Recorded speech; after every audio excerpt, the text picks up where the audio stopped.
ఈ బండికి ఏ పేరు ఉండబోతుందో ఆ బోర్డు కూడా సిద్ధంగా ఉంది, చపాతీలు కూడా సిద్ధంగా ఉన్నాయి. రైట్, ముందు పేరు చూపిద్దాం జనాలకి. దామ్మా చూడు, నోరారా పిలిచి చూడు, నీ బాకిలి ముంగిట నేనున్నానని శ్రీలక్ష్మి పదులిస్తుంది, లక్ష్మీదేవి తలుపు తట్టింది.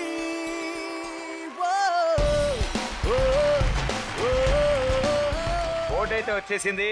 టిఫిన్ సెంటర్ మేము ఆల్రెడీ ఓపెన్ చేసేసినట్టే. పోనీ ఎవరు చేస్తారమ్మా? రండి, ఆగండి ఆగండి ఆగండి. కానీ ఈ చపాతీలు చాలా కాస్ట్లీ.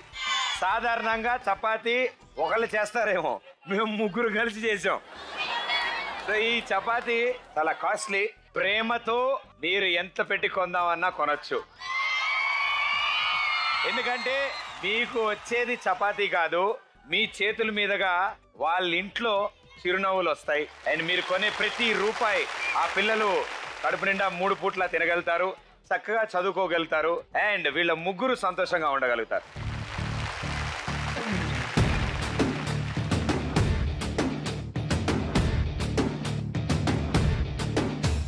ఎంత పెట్టుకుంటున్నారు chapati? 100 rupees. Super super, very good very good. కొంత చేదు అందించడం జిందగీకి అలవాటే, కష్టమే రాదనే గ్యారంటీ లేదు, పడేసి పరుగు నేర్పు ఆటే బ్రతుకంటే.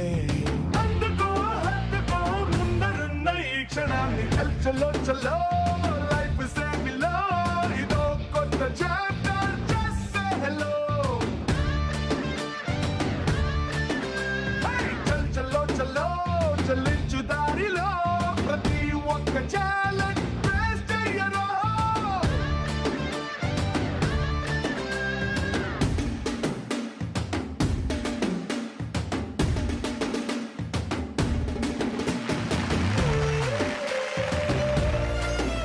అయ్యా చపాతీలు అయిపోయినాయి. దయచేసి మిగతా వాళ్ళందరూ రేపు వీళ్ళ బండి దగ్గరికి వెళ్ళి మిగతా చపాతీలు కొనుక్కోవచ్చు హ్యాపీగా. Dabur Vatika enrich coconut hair oil presents Lakshmidevi తలుపు తట్టింది. అంతా శుభమే.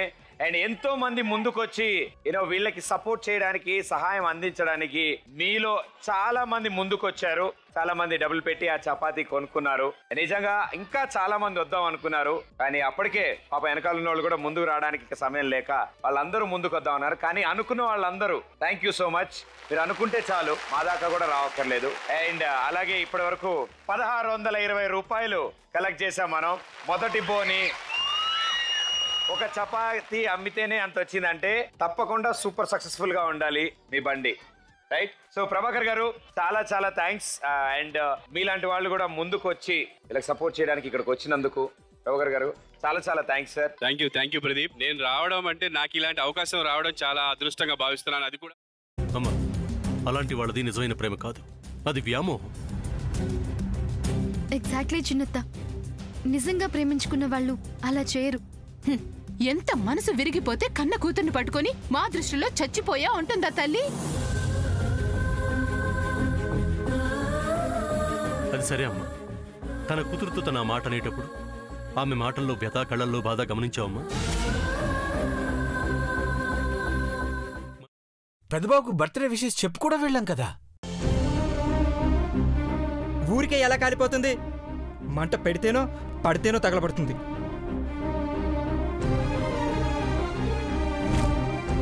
కరెక్ట్ చిన్నబాబు, నీకొచ్చినట్టే నాకు డౌట్ వచ్చింది. పార్వతే షర్టును తగలబెట్టిందనుకుంటా.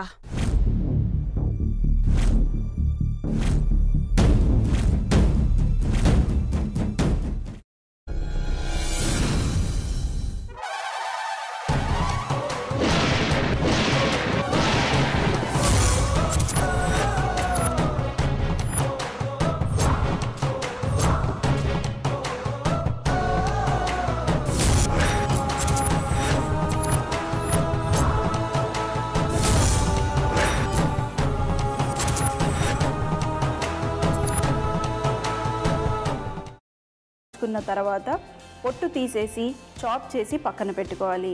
ఒక ప్యాన్లో కొద్దిగా నూనె వేడి చేసి అందులో ఆవాలు, మినప్పప్పు, శనగపప్పు, కరివేపాకు, సన్నగా తరిగి పెట్టుకున్న ఉల్లిపాయలు వేసుకుని 1 నిమిషం పాటు వేయించుకోవాలి. ఆ తర్వాత కాల్చి కట్ చేసి పెట్టుకున్న వంకాయని కూడా అందులో వేసుకుని బాగా మిక్స్ చేసి బౌల్లోకి ట్రాన్స్ఫర్ చేసుకుని అందులో తగినంత చిక్కటి పెరుగు లేదా పల్చటి పెరుగు వేసుకుని మిక్స్ చేసి అన్నంతో కానివ్వండి, చపాతీతో కానివ్వండి సర్వ్ చేసినా చాలా బాగుంటుంది.